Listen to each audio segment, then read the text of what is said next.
ఇప్పుడు మాది ఏం వస్తట్లేదు, కొట్టుకున్నారట కదా. ఇప్పుడు టీవీలో అదే పడతారు, కొట్టుకోవడానికి పడతారు. అది అంటే బీఆర్ఎస్ వాళ్ళు కాంగ్రెస్ వాళ్ళు ఇష్యూ డైవర్ట్ చేయడానికి ఇది కొత్త డ్రామా. ఇప్పుడు మీ మీడియా అంతా కూడా ఇప్పుడు మేము మాట్లాడేది పడతారు, అంతా ఇద్దరు కొట్టుకునేది పడతారు.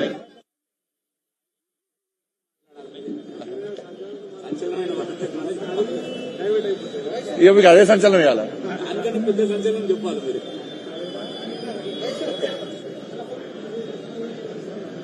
అందరికీ నమస్కారం అన్న. ఈరోజు భారతీయ జనతా పార్టీ దేశవ్యాప్తంగా మెంబర్షిప్ డ్రైవ్ చేస్తున్న సందర్భంలో ఈరోజు ఈ డివిజన్ రావడం జరిగింది. ఒక్కొక్క నాయకుడు పోలింగ్ బూత్ స్థాయి నుంచి జాతీయ స్థాయి వరకు ప్రతి కార్యకర్త, ప్రతి నాయకుడు కూడా ఈ మెంబర్షిప్ డ్రైవ్ లో చాలా యాక్టివ్ గా పాల్గొంటున్నారు. ముఖ్యంగా తెలంగాణ రాష్ట్రంలో కిషన్ రెడ్డి గారి నేతృత్వంలో సాగుతున్నటువంటి ఈ మెంబర్షిప్ డ్రైవ్ చాలా బ్రహ్మాండంగా సాగుతున్నది. ప్రజల నుంచి మంచి స్పందన వస్తున్నది. మీరే చూసిన ప్రజలే స్వచ్ఛందంగా మమ్మల్ని పిలిపించుకొని మెంబర్షిప్ చేసే పరిస్థితి తెలంగాణ రాష్ట్రంలో ఉంది. దానికి తగ్గట్టుగా భారతీయ జనతా పార్టీ కార్యకర్తలు కూడా చాలా యాక్టివ్ గా ఈ మెంబర్షిప్ డ్రైవ్ లో పాల్గొంటున్నారు. పెద్ద ఎత్తున మెంబర్షిప్ జరుగుతూ ఉన్నది. ఇలా ఇతర పార్టీలకు భారతీయ జనతా పార్టీ కూడా తేడాను గుర్తించి ఈ తెలంగాణ రాష్ట్రంలో రాబోయే రోజుల్లో ఏర్పడేది భారతీయ జనతా పార్టీ ప్రభుత్వమే అని చెప్పి ప్రజల విశ్వాసం, నమ్మకం ఏర్పడ్డది. కాబట్టి ఇలా వాళ్ళే స్వచ్ఛందంగా వచ్చి మెంబర్షిప్ చేసుకుంటున్న విషయాన్ని ఇలా మనం చూస్తాం. తెలంగాణ రాష్ట్ర వ్యాప్తంగా జరుగుతున్నది. అంటే మళ్లీ కార్యకర్తలకు అప్పీల్ చేస్తా ఉన్నా, తెలంగాణ రాష్ట్రంలో ఒక సంచలనం సృష్టించే విధంగా ఇలా 75 లక్షల ఓట్లు మాకు వచ్చినాయి పార్లమెంట్ ఎన్నికల్లో. దాన్ని దృష్టిలో పెట్టుకుని ప్రతి ఒక్కరిని మెంబర్షిప్ చేయాలని చెప్పి ఒక టార్గెట్ చేసుకుని మేము ఇవాళ మెంబర్షిప్ చేస్తున్నాం. కార్యకర్తలందరూ కూడా, నాయకులందరూ కూడా పూర్తి సమయాన్ని కేటాయించి ఈ మెంబర్షిప్ డ్రైవ్ ను విజయవంతం చేయాల్సిందిగా అందరికీ అప్పీల్ చేస్తున్నాను.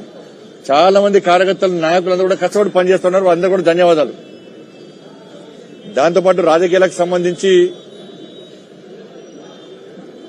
ఈ నెల 17వ తారీఖు నాడు తెలంగాణ విమోచన దినోత్సవం. ఇక సేమ్ కేసీఆరే బీఆర్ఎస్ పాలన ఎట్లుందో కాంగ్రెస్ పాలన ఎట్లున్నది. కాంగ్రెస్ పార్టీ అధికారం రాకముందు విమోచన దినోత్సవం అన్నారు. అప్పుడు కేసీఆర్ కూడా విమోచన దినోత్సవం అన్నాడు. కేసీఆర్ వచ్చినాక ఏం చేసిండు? విమోచన దినోత్సవం అన్ని పోయినాయి. ఇప్పుడు కాంగ్రెస్ పార్టీ అధికారంలోకి వచ్చింది. కాంగ్రెస్ పార్టీ అధికారంలోకి వచ్చాక మళ్ళీ ఏమంటున్నారు? ప్రజాపాలన దినోత్సవం అట. అంటే ఇన్ని రోజులు ప్రజాపాలన కాకుండా ఏం పాలన చేసింది? మరి ఇన్ని రోజులు మీరు చేసిన పాలన ఏంది? ప్రజాపాలన దినోత్సవం పెట్టడానికి కారణం ఏంటి? ఇన్ని రోజులు మీరు పాలించింది ప్రజాపాలన కాదా? ప్రజాపాలన కాదనే ప్రజలు ఆలోచిస్తున్నారు. అందుకే ప్రజల ఆలోచన దృష్టిలో ఉంచుకునే ప్రజలు కాంగ్రెస్ పార్టీకి వ్యతిరేకంగా ఉన్న విషయాన్ని గుర్తించే ఇప్పటి నుంచి ప్రజాపాలన దినోత్సవంగా మీరు ప్రకటించుకున్నారు. వాస్తవం. ఇవాళ రైతులకు రుణమాఫీ చేస్తా అని చెప్పి, రైతు భరోసా ఇస్తా అని చెప్పి, బోనస్ ఇస్తా అని చెప్పి ఇవ్వకుండా, రుణమాఫీ సరిగా వేయకుండా రైతులను నడ్డి విరిచే విధంగా, రైతులు నట్టెట్లా ముంచే విధంగా చేయడమే ప్రజాపాలన. ఉద్యోగాలు నోటిఫికేషన్ ఇచ్చి నిరుద్యోగులకు ఉద్యోగ ఉపాధి అవకాశం కల్పిస్తా అని చెప్పి మోసం చేయడమే ప్రజాపాలన. ఉద్యోగులకు 5 డిఎల్ ఇస్తాన్నారు, పీఆర్సీ ప్రకటిస్తామన్నారు, ప్రమోషన్లు ఇస్తామన్నారు. అది ఇయ్యలే.